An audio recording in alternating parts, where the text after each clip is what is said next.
for the meditation today, I'm actually going to read from the book, The Quest of Rose, that we're reading in the book group because it's really neat. And then we'll have a minute of meditation, contemplation of that.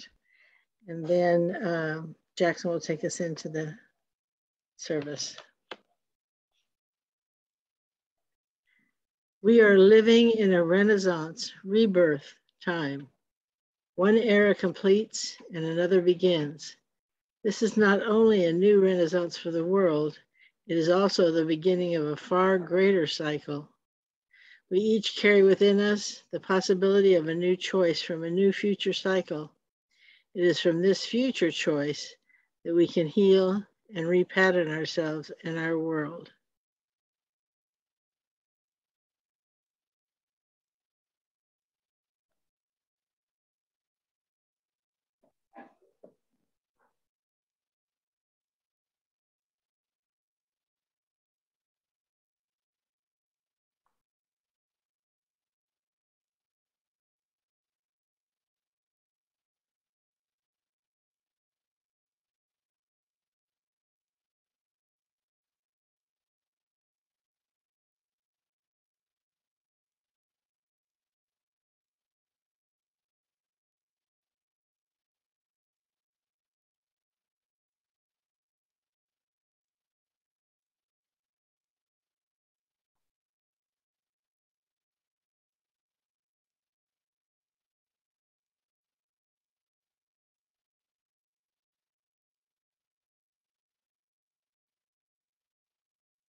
I am so blessed, I am at peace. All that I need lives within me.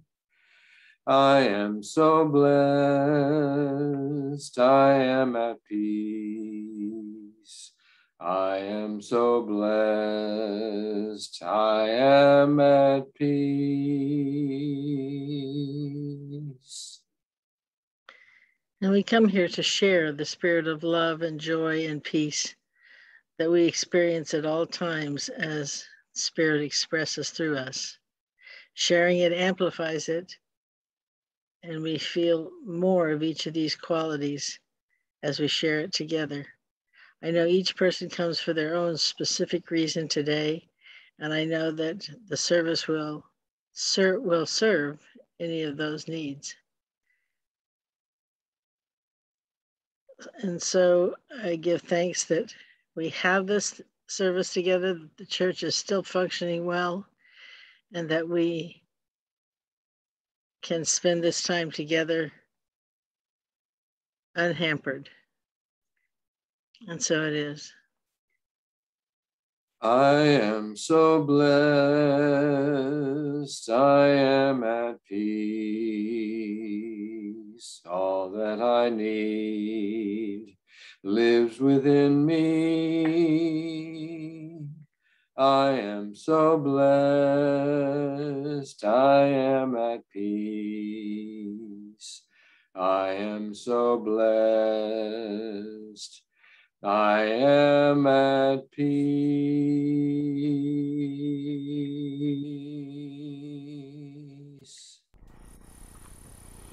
And now the leader of this wonderful center will present to us. And thank you, Claudia and Jackson. That was a perfect way to start out or to continue. So this morning, our talk title is Transcend and Include. And, you know, I worked with this title for a while. This is a title that you might see in your little, whatever they call this, spiritual journal thing. And with all that was happening this weekend, especially yesterday with the 9/11 memorials all over the place, I felt like,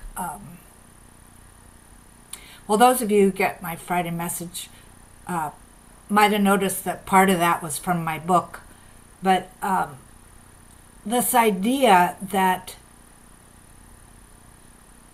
we're moving up this spiral, there's a whole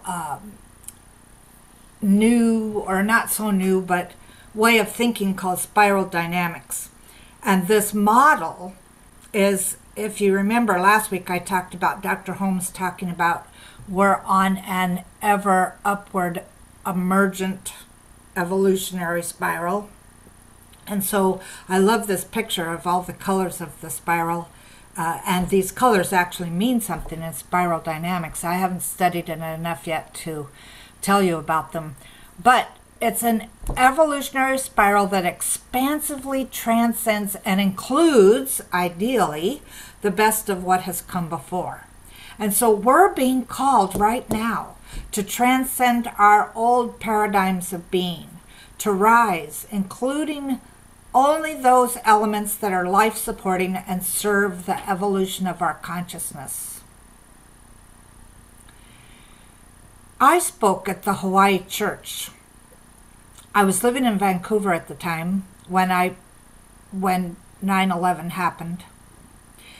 And I had already planned to go to Hawaii and speak at my old church and, see my friends and everything. And my flight kept putting off and off and off. And finally, they said, okay, we're going. And the weird thing was standing in the parking lot. We weren't even allowed in the airport. We had to stand in line in the parking lot and be, searched practically, our purses, our bags, all that stuff, before we were let into the airport to go get on the plane. And so that was so weird. But I spoke, this was the first Sunday after this horrific experience had happened, and I spoke there, and I don't even remember what I said, except for the fact that I had had this meditation the afternoon of September 11th of seeing those twin towers like a gateway or a portal, and that we were either going to come through that gateway with compassion, or we were going, and the compassion would flow out of it, out into the rest of the world, or we were going to suck in all kinds of hatred and things like that. And I said something that I hadn't remembered until I got an email from a friend who said, her name's Sherry McCarthy. She's a really good musician. I hope I can get her to play for us one day. She said, I was with you the Sunday after 9/11. You got a standing ovation. You rocked it. You were one of the few who said you wanted to look them in the eye and say, what did we do to hurt you so badly, and how can we make it right? Awesome. And in a way, when we're looking at this idea of transcend and include, the transcending is moving up this spiral, letting go of all of the might is right belief systems, and stepping into that place of compassion. And we did that. You look at all these memorial things, these films that they've had on television, and the whole United States, in fact, many people around the world, came together, and the global heart was opened. The compassion was flowing everywhere. But somewhere along the line, in the last 20 years, we forgot. We forgot about that. And we're moving in, it seems like we're moving into this place that is not about compassion. It's about the same old might is right. And I've said before that might is right is going to fight to the death. And so the more people, it's just like this vaccination, the more people that get it, the less we'll experience the effects of what's happening in the world. The more people that allow themselves to transcend above all that human drama, the more we'll experience the idealistic, perhaps, way of living that includes compassion more than anything.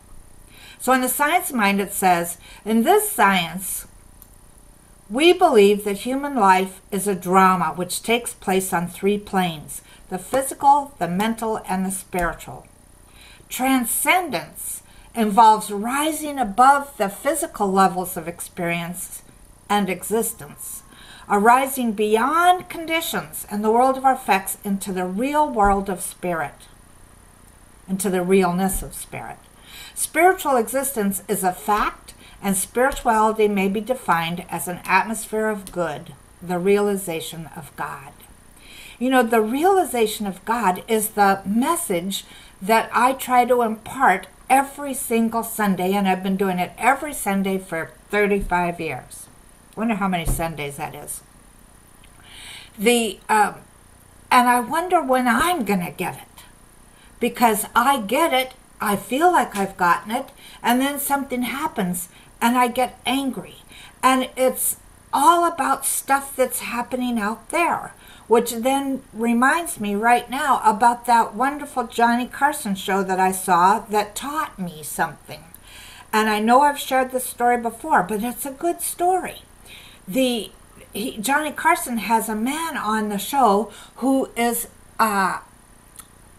he balances things. He balances plates on sticks, and he's got one in his mouth and a couple in his hands, and and they're all going round and round and round and round, and none of them fall off, and he's really good at it. And at the end, you know how Johnny Carson always used to bring people up to talk. Johnny says, "How do you do that?" Because Johnny tried it, and of course, as soon as Johnny started even moving one around with just on a stick in his hand, it fell off. And so Johnny asked him, "Well, how do you do that?" And the man said something that really meant a lot to me. He said, "I don't focus on the wobble. I focus on the center." All this stuff that's going on out there is a drama. It's the wobble. And the more we focus on the wobble, the more it wobbles. So our job as religious scientists, as people that believe in these principles, is to stay centered and to remember that all there is God. And we can and will live in an atmosphere of good when we have that realization of God. In our global vision, we read, "We envision a worldwide culture in which forgiveness, whether for errors, injustices, or debts, is the norm." You don't see that very much. Perhaps we see that in our own lives, but we don't see it out there in the wobble. So I looked at these ideas, the idea about compassion. And compassion is the practice of the principle of oneness. Compassion respects and honors the true nature of others. All life, I have to keep moving these pictures. All life and us. Compassion is claiming the same good for others that we accept for ourselves. And forgiveness is a significant way to practice compassion.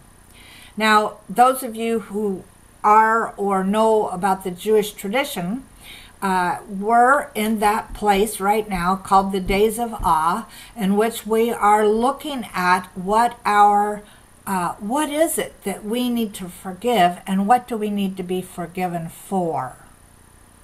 As long as we're holding anything, we are not going to be able to practice compassion to the degree that we might want to. Now, on the 15th of this week, when we're doing the WOW group in the evening, we're going to do a forgiveness meditation to complete this idea of forgiveness. And let's talk about forgiveness for a moment. Transcending our differences enables us to live in integrity. Forgiveness is a path to personal integrity, healing, and wholeness. Forgiveness means reconciliation in spite of estrangement. It means reunion despite hostility. It means acceptance of those who have been unacceptable. It means reception of those who are rejected. And here is the most important statement. Forgiveness is unconditional, or it is not forgiveness at all. I know in my life, I have worked on forgiveness, seems like forever. And sometimes what I think, well, I'll forgive them when? Or I'll forgive them, but I won't ever forget. And that's not unconditional forgiveness. And this is the place we want to go to, is that place where our forgiveness is quick, to the point, and unconditional. Instead of holding on to something for days, weeks, months, years, let's work on forgiving immediately. I have to go back to looking at children. Little children get angry at each other, and then it's over. They haven't learned yet to hold on to it, to carry it with us like baggage. So let's do our forgiveness right away and have it be unconditional. So in this idea of include, our inclusion of more and different cultures, points of view, and individualized expressions of humanity create expanded, stronger, and more inclusive atmospheres within our centers and our movements. You know, in one of the films that I was watching about 9/11, there was a Muslim woman who realized that her life, the life of her family, and the life of her Muslim community had changed drastically that day on 9/11. Because the perpetrators of the experience came from the Middle East. And the Middle East has a lot of Muslim people in it. And so all of a sudden for us, all Muslims were suspect.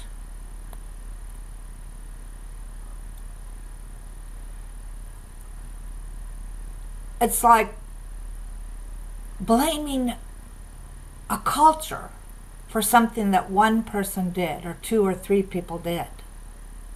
And that's not even fair.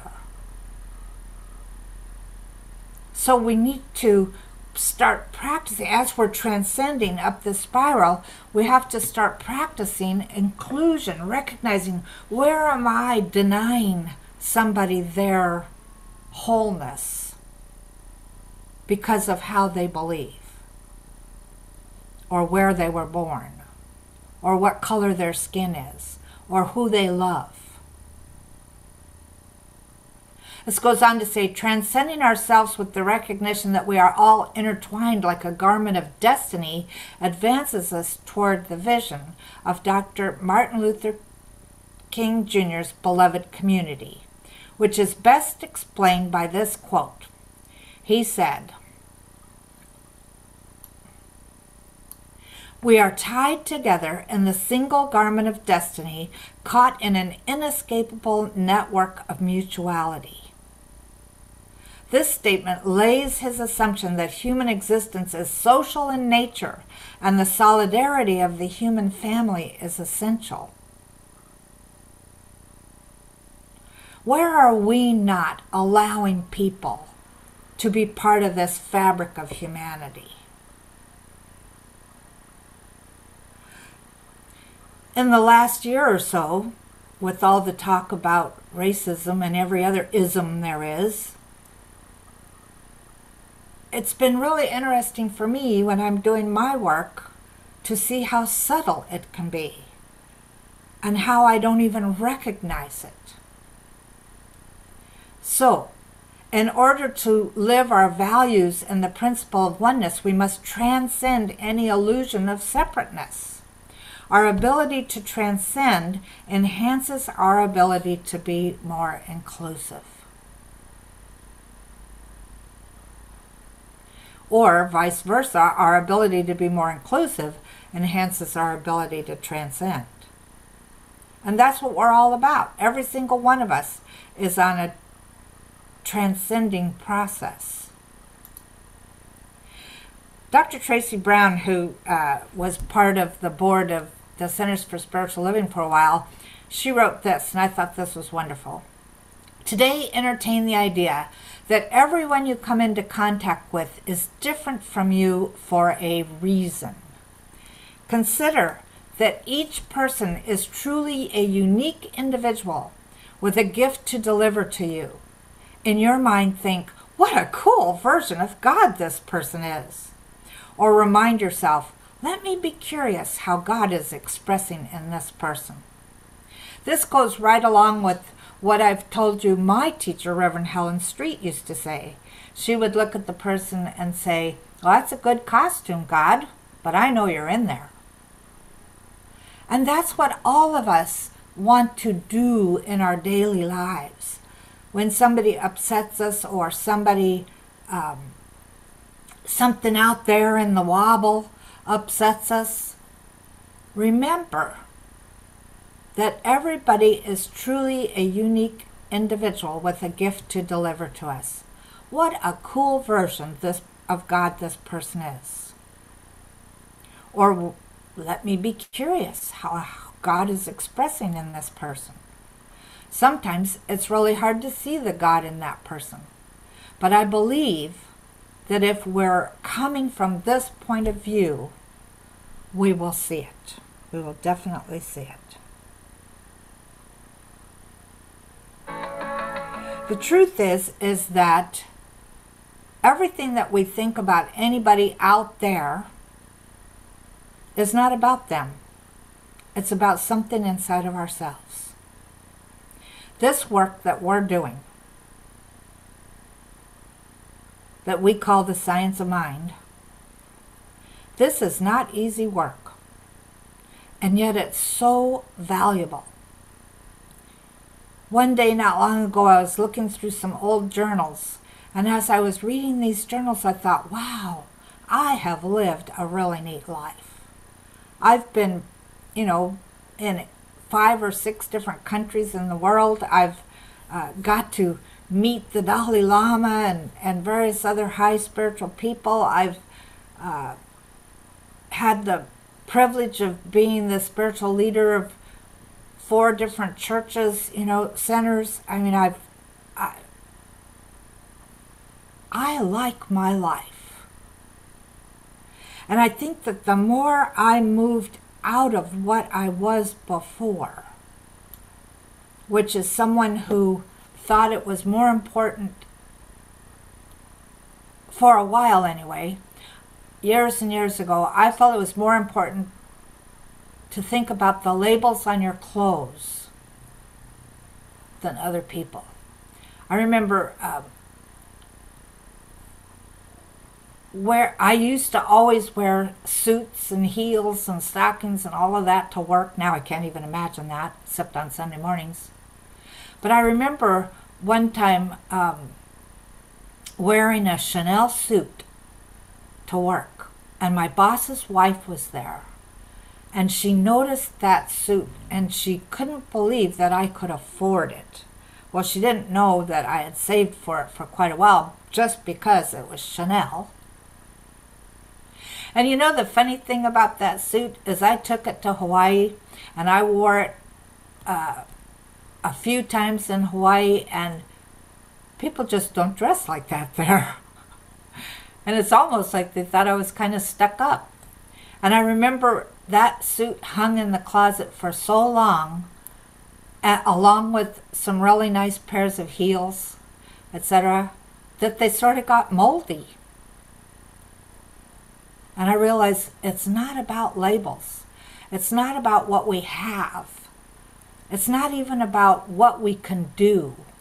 It's about how much do we see the divine absolutely everywhere, including in the mirror. So what a cool version of God this is. And what I'm curious on how God is expressing is me. We could ask ourselves that. It's all about this whole idea of transcend and include. It's about letting go of all of the stuff that we've been carrying with us into the present moment. Transcending that, and then including everybody and everything in our process. So let's say this affirmation together. Instead of wallowing in perceived problems, I lift my heart and mind to higher levels of understanding, opening to a new way of seeing. The power of potential possibilities enlivens me to step out in faith. I thank Susan for writing the affirmations this morning. That's a good one. The power of potential possibilities enlivens me to step out in faith. So let's go within.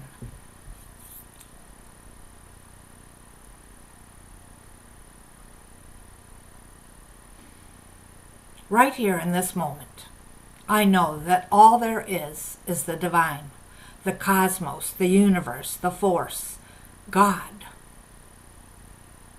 All there is.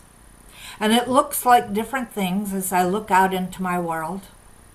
It's expressing as different people and places, plants, animals, insects, the air that we breathe, the water, everything. Everything is divine. And so I declare for each one of us today that we're allowing ourselves to step more fully into the very center, knowing that as we look out at our world, we stay centered. We refuse to focus on the wobbles. We stay centered in knowing this too is God. This too is good. This too is for me, as Emma Curtis Hopkins used to say. This too, whatever it is, this too is good. This too is God. This too is for me. And so I celebrate all of us as I look with my mind and my heart into each person's eyes and say, I see you, God. Absolutely.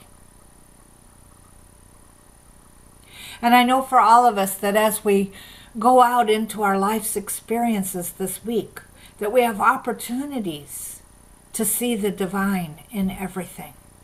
Absolutely everything.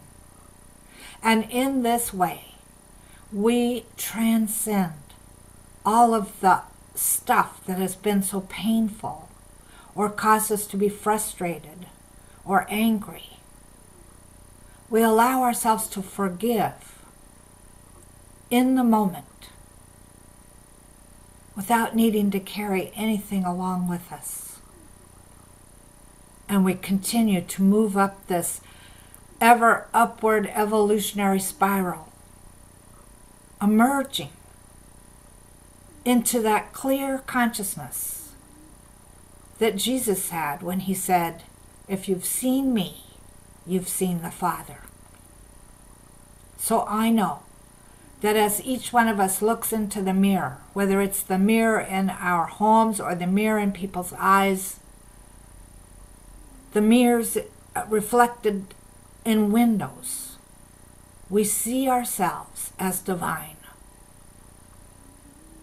And we move forward knowing that our divinity, our recognition of our divinity and the divinity in others is helping uplift humanity into a new consciousness of compassion and peace. So I give thanks for these things. I know that they are already happening. And I release this word into divine law, knowing it is so, and so it is.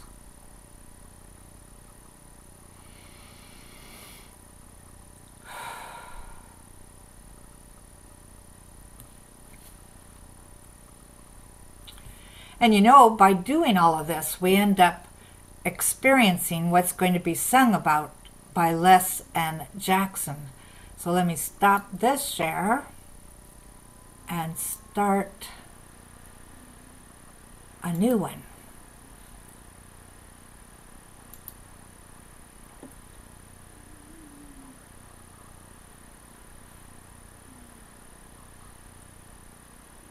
Something's happening here. Where is it?